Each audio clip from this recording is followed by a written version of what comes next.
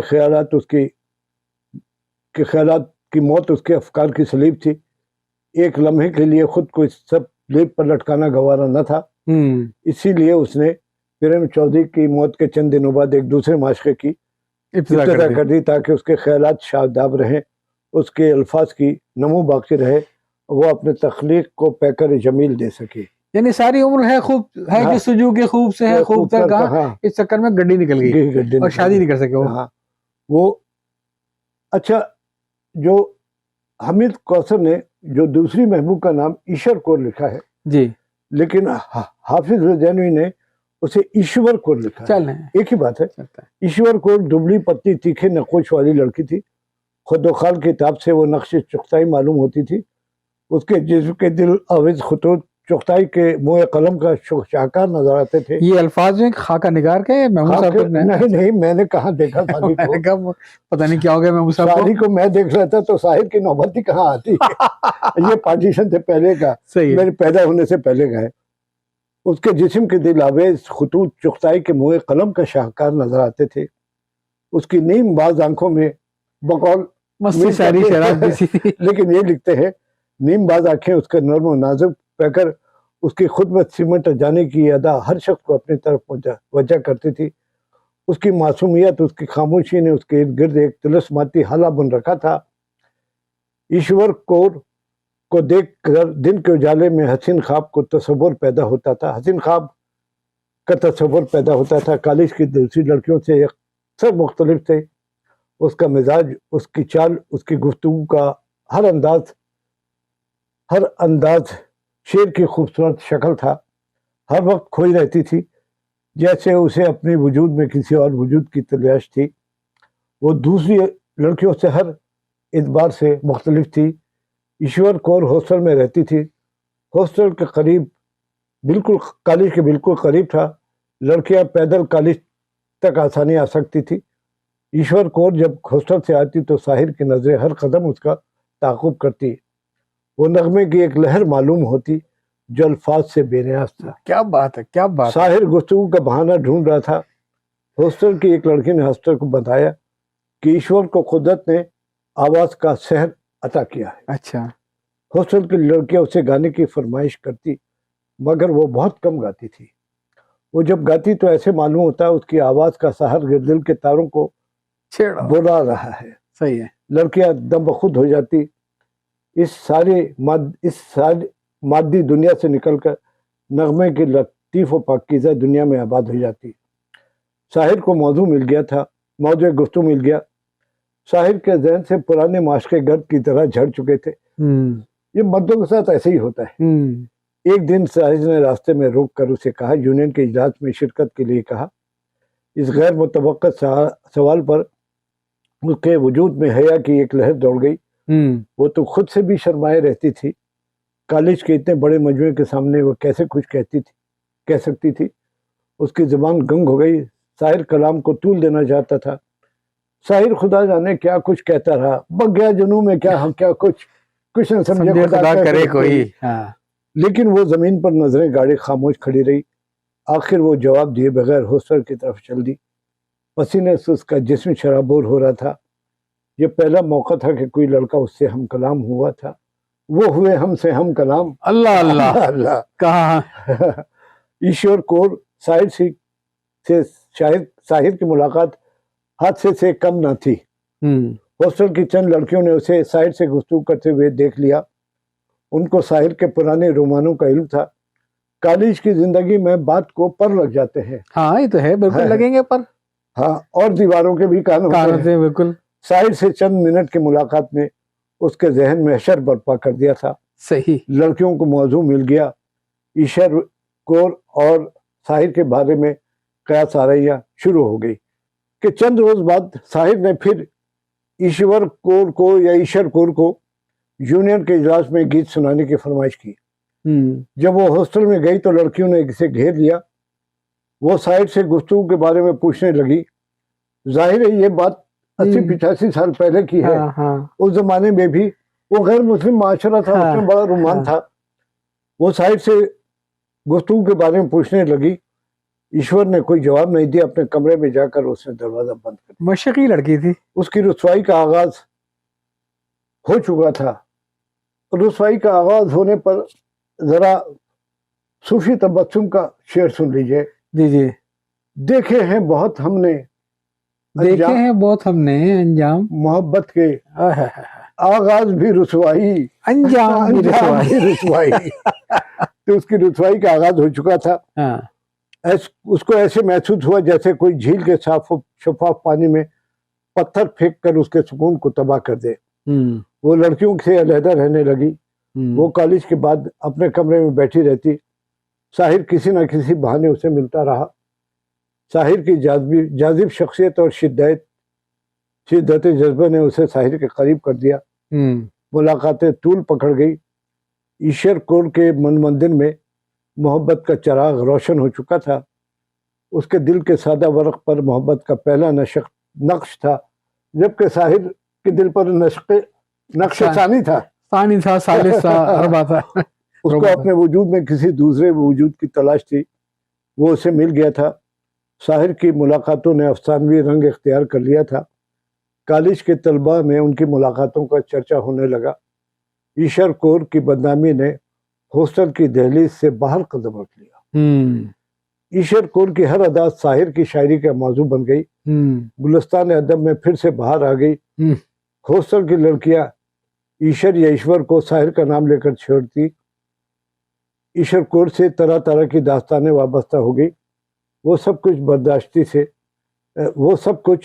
کرتی رہی, خاموشی سے برداشت کرتی رہی. رفتہ رفتہ اس کا معاشقے کا ذکر کالج کی حدود سے باہر پہنچ گیا. ایشور کو بدنامی کا خوف, رسوائی کا اور اپنے والدین کی عزت کا خیال تھا. طرح طرح کے خیالات اس کے ذہن میں الجھے ہوئے دھاگوں کی طرح ابھرتے. وہ انہیں سلجھا نہیں سکتی تھی, ڈور کو سلجھا رہا ہے اور سرا ملتا نہیں. فلسفی کو بحث میں خدا ملتا ہے. وہی سلجھی ہوئی ڈور الجھتی جا رہی تھی. وہ پہرو اسی خلجان میں رہتی اور رات کو دیر تک اپنی زندگی اور محبت کے مال پر غور کرتی. ساحر اس کا ہیرو بن گیا تھا. اس کو اس سے باتیں کرنے میں ایک عجیب سی لذت محسوس ہوتی, جیسے بچہ قوس و قزح کے رنگ دیکھ کر خوش ہو جاتا ہے, مگر قوس و قزح کے رنگ بگڑتے ہی اس کا دل ٹوٹ جاتا ہے. رات دن اسے ذہنی خلش رہتی. وہ خلش جو ہوتی ہے نا, وہ اس کیفیت میں رہتی ہے 24 گھنٹے. یہ الہی, حمایت علی شاعر کہہ گئے ہیں, یہ الہی وہ کیا ہے, تپتی ہے سینے میں, یاد نہیں آ رہا ہے, تمنا جو نہ پوری ہو وہ کیوں پلتی ہے سینے میں, الہی کچھ ایسا ہی شعر ہے ان کا. یہ ہے تو ہی خلش رہتی ہے. راستے مختلف سمت کو جاتے تھے, کسی نقطے پر ان کے ملنے کا امکان نہیں آتا. محبت کا انجام نظر آتا تھا, مگر اس کے معصوم دل پر یہ پہلا زخم تھا جو کسی صورت منجمل نہ ہو سکتا.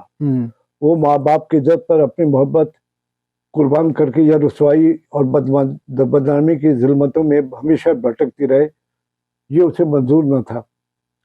کالج کی لڑکیوں کو تو ایک مشغلہ ہاتھ آ گیا تھا. وہ اشاروں میں ایشور کی محبت کے افسانے کہتی. اس کو ایسے محسوس ہوا کہ شہر دل پر بہت بڑی القار ہوئی ہے. آخر اس نے جبر کر کے ساحر سے نہ ملنے کا فیصلہ کر لیا. اچھا. اور اس کے نتائج کا سامنا کرنے کے لیے تیار ہو گئی. اس نے ساحر کو اپنے فیصلے سے آگاہ کر دیا.